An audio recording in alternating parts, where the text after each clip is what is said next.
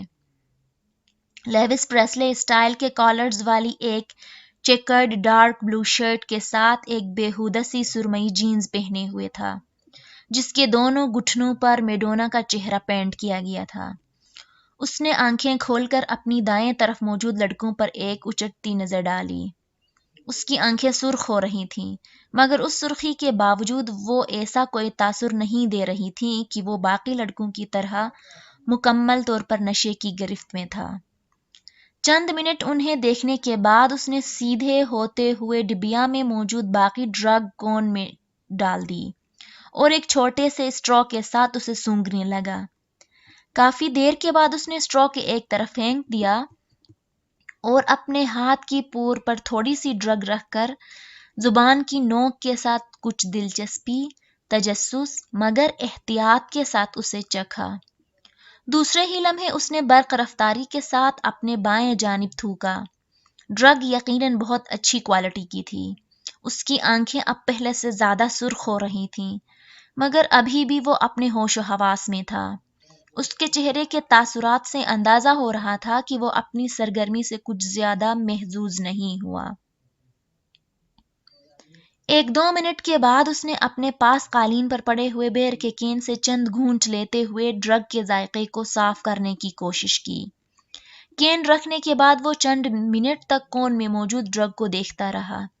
دوسرے 6 لڑکے اس وقت تک نشے میں پوری طرح دھت کارپٹ پر اوندھے سیدھے پڑے تھے، مگر وہ اب بھی اسی طرح بیٹھا تھا۔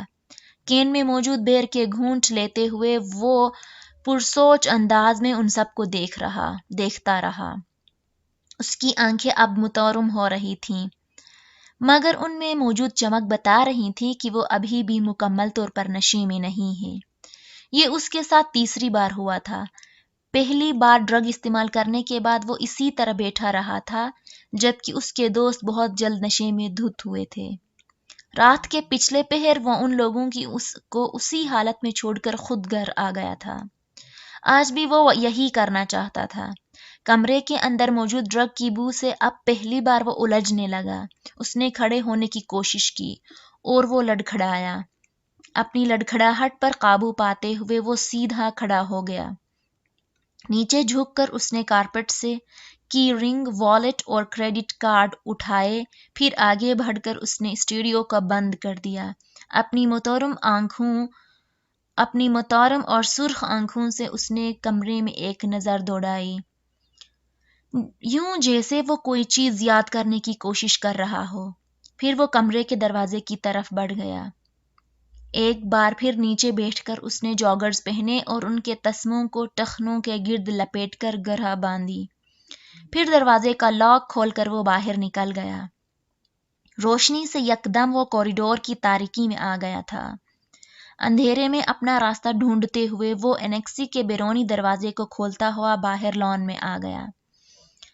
انیکسی کی سیڑھیاں اترتے ہوئے اسے اپنی ناک سے کوئی چیز بہتی محسوس ہوئی۔ بایاں ہاتھ اٹھا کر اس نے اپنے اوپری ہونٹ پر رکھا۔ اس کی انگلیاں چپچپانے لگی تھیں۔